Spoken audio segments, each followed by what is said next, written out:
नमस्कार। क्लास 12 राजनीति शास्त्र अध्याय 4। प्रिय छात्रों, इससे पहले वीडियो में हमने यूरोपीय संघ के उद्देश्यों का वर्णन किया था। उसी को आगे बढ़ाते हुए आज का कार्यक्रम शुरू। यूरोपीय संघ का बढ़ता प्रभाव। पूरे विश्व में आर्थिक जीडीपी में यूरोपीय संघ अमेरिका से भी आगे निकल गया। उसकी पूरी जीडीपी पूरे विश्व में अमेरिका से अधिक थी। अधिक ही नहीं थी बल्कि 3 गुनी थी। छात्रों, आपको पता है कि एक लंबे समय से यूरोपीय संघ आर्थिक सहयोग वाली व्यवस्था में चलता रहा और फिर इसी संघ ने राजनीतिक रूप ले लिया, जो बढ़ता बढ़ता अपने उद्देश्यों में इतना आगे निकल गया कि उसने अपनी मुद्रा यूरो सब जगह एक समान कर ली। अपना झंडा उसका अपना हो गया। उसका अपना राष्ट्रीय गान था। अपने स्थापना दिवस थी। इन सब चीज़ों को लेकर के अब उसका विश्व में प्रभाव बढ़ता जा रहा था। इससे आर्थिक सहयोग के साथ साथ राजनीतिक प्रभाव भी उसका विश्व में बढ़ता गया। यही नहीं,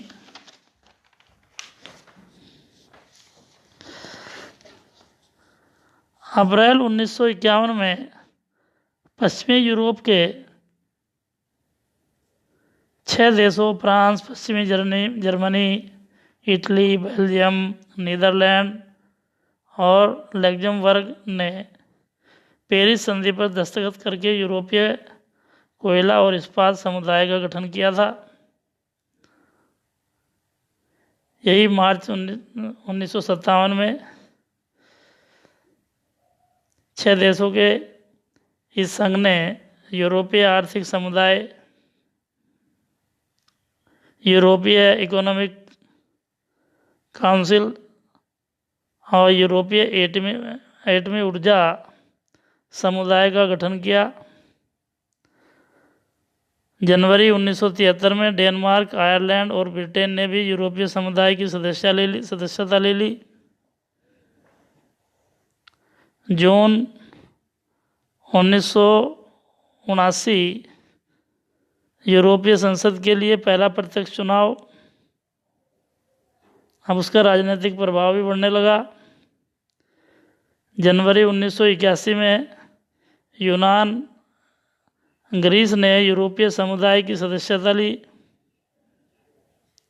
जून 1985 शांघेन संधि ने यूरोपीय समुदाय के देशों के बीच सीमा नियंत्रण समाप्त कर दिया। शांघेन संधि के अंतर्गत यूरोपीय संघ के देश किसी एक देश का वीज़ा लेकर के किसी भी यूरोपीय देश में आ जा सकते थे और व्यापार कर सकते थे। यह उसके लिए बहुत कारगर सिद्ध हुई। जनवरी 1986 स्पेन और पुर्तगाल भी यूरोपीय समुदाय में शामिल हुए। अक्टूबर 1990 जर्मनी का एकीकरण हो गया, क्योंकि 1989 में जर्मनी की दीवार भी तोड़ दी गई थी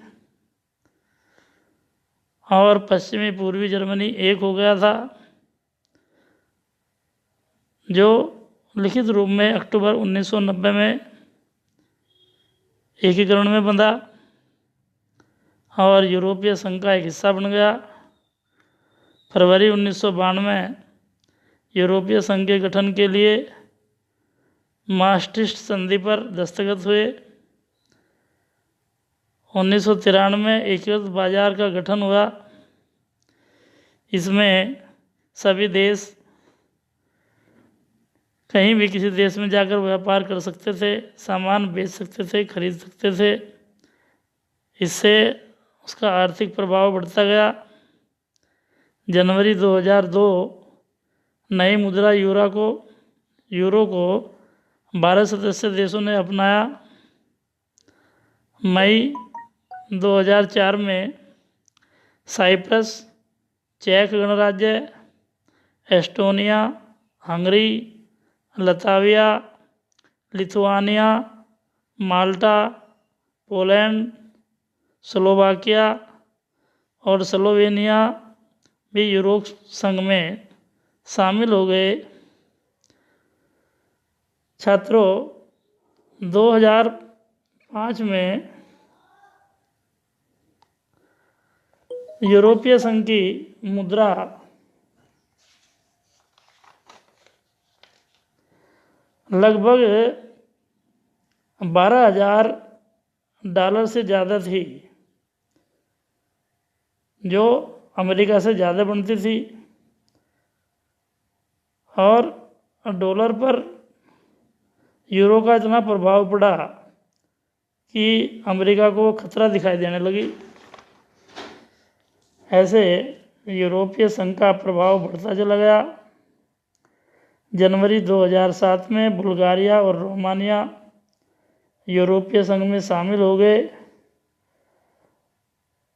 स्लोवेनिया ने यूरो को अपना लिया। इस प्रकार कुल मिलाकर यूरोपीय संघ में 58 देश शामिल हुए। 28 देश शामिल हो गए, जिनमें से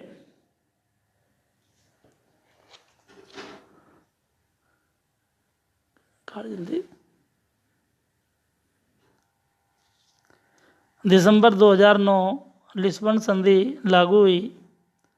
2012 यूरोपीय संघ को नोबेल शांति पुरस्कार।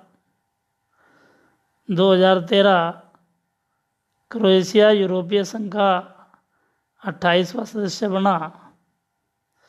यहाँ यह ध्यान देने की बात है कि वर्तमान में 28 देश नहीं हैं, 27 देश हैं, जिससे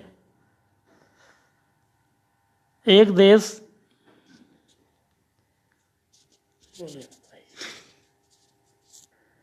इसमें 31 जनवरी 2020 को यूनाइटेड किंगडम यूरोपीय संघ से बाहर हो गया और अब 27 देश रहे। इसका कारण 2016 में ब्रिटेन में जनमत संग्रह किया गया और उसमें 51.9% मतदाताओं ने फैसला किया कि ब्रिटेन यूरोपीय संघ से बाहर ब्रेजिट हो जाए, और उसी के निर्णय को 31 जनवरी 2020 में लागू किया गया और ब्रिटेन को यूरोपीय संघ से बाहर कर दिया गया। जय हिंद।